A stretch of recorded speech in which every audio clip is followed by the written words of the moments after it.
가나안의 아버지 함. 창세기 9장에서 노아와 그의 아들 함과 함의 아들 가나안의 저주에 대한 이야기는 오랫동안 성경 학자들 사이에서 논쟁거리가 되어 왔습니다. 이 이야기는 단순히 가족 간의 갈등을 넘어 하나님의 공의와 인간 관계의 본질에 대한 깊은 통찰에 대한 이야기입니다. 노아의 세 아들은 셈, 함, 야벳으로 그들은 대홍수 이후 인류의 새로운 시작의 족보가 되었습니다. 그들로 인해서 홍수 이후 온 땅에 새로운 인류 역사가 출발하는 출발점이 되었습니다. 성경에서는 이 세 아들 중 둘째 아들인 함을 소개할 때마다 가나안의 아버지라는 표현을 반복하여 사용합니다. 그것은 다른 형제들과는 다른 특별한 표현입니다. 노아가 술이 깨어 그의 작은 아들이 자기에게 행한 일을 알고 창세기 9장 24절에서 함을 작은 아들이라고 말한 히브리어 카탄이란 형용사는 단순히 작다는 둘째 아들인 함을 막내 아들이라는 의미로 말한 것이 아니고 그의 행위가 문제가 있어서 소양을 갖추지 못한 그의 낮은 영적 상태를 말합니다.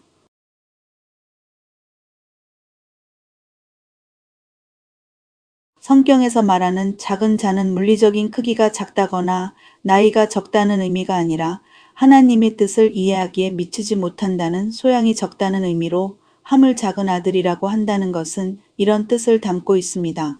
마태복음 11장 11절에서 그리스도께서 세례 요한을 두고 천국에서 지극히 작은 자도 저보다 크다라고 말씀하시면서 세례 요한이 행한 헤롯을 두고 말한 일로 옥에 갇히고 그가 그 일로 흔들린 일에 대해 작은 자라는 말씀으로 큰 일을 행한 선지자조차도 그 행위를 삼가야 할 것을 두고 말씀하십니다.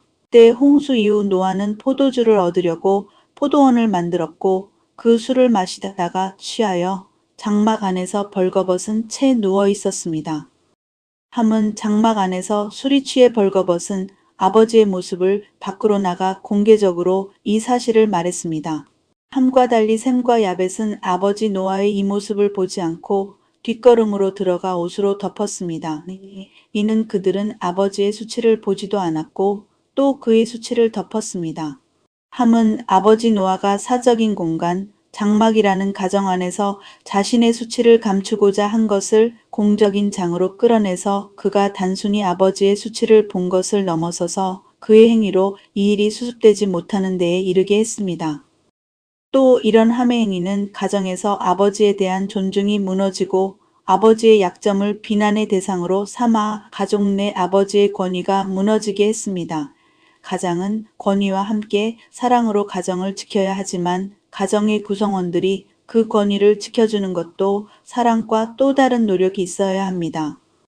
함의 공개적인 폭로는 노아를 돌이킬 수 없는 수치스러운 상황에 처하게 만들었습니다.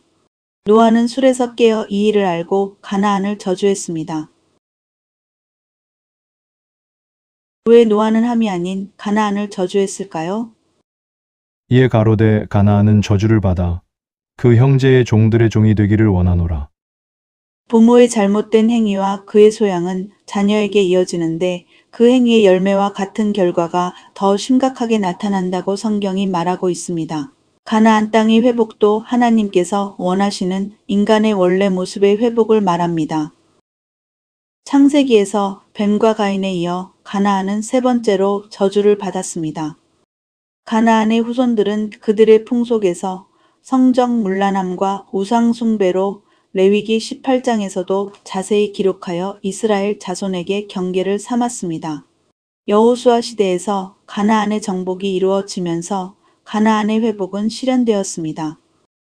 가나안 땅의 회복으로 그 땅을 찾으시고 가나안 사람들을 물리치신 것은 함의 행위로부터 시작된 영적 타락과 연결됩니다. 함의 모든 후손이 저주받았다는 인종적 해석은 성경적 근거가 없습니다. 함은 가나안 외의 자손들도 있습니다. 이런 해석은 역사적으로 노예제도를 정당화하는 데 악용되었습니다. 함의 자손들 중 가나안이 가장 아버지 함과 같은 성향으로 함의 자손인 구스, 미츠라임, 북과 같은 다른 자손들은 이 저주와 무관합니다. 가나안을 향한 저주는 다른 사람의 수치를 공공연히 드러내 돌이킬 수 없이 만드는 것에 대한 저주를 말합니다. 이것은 하나님께서 어떤 행위를 공적으로 저주하는 것을 보여주는 영적 교훈의 이야기입니다. 하나님께서는 타인의 약점과 수치를 공개적으로 폭로하는 행위, 사적인 문제를 공적 비난의 대상으로 만드는 행위, 가족과 공동체 내에서 권위와 존중을 파괴하는 행위를 저주하시게 허락하셨습니다. 사람의 죄와 수치스럽게 여기는 약점은 다릅니다. 또 죄는 하나님께서 그 죄를 저지른 개인에게 물으시고 다루십니다. 노아는 술 취해 벗은 것을 자신도 수치로 여겨서 가족의 공간인 장막 안으로 숨었습니다. 노아의 아들 셈, 함, 야벳은 다시 시작하는 새로운 인류의 시작이 되는데 이 새로운 시작에서 함이 한 행위는 그 이후 인류에게 악영향을 미친 중대한 일입니다. 지금 이 시대에는 더욱 많은 사람들이 다른 사람들의 숨기고 싶은 약점과 수치를 공공연하게 드러내는 일을 함과 그의 영향을 전적으로 받은 가나안의 저주받은 행위에 동참하고 있습니다.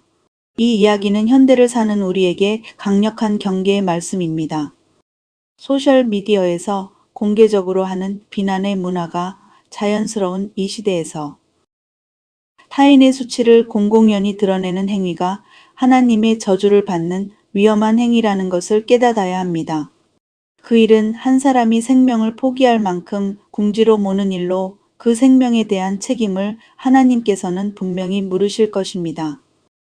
또 가정에서 가장의 권위를 존중함으로 다시 오는 세대가 존중함을 배우게 하는 하나님의 공의를 깨닫아야 합니다.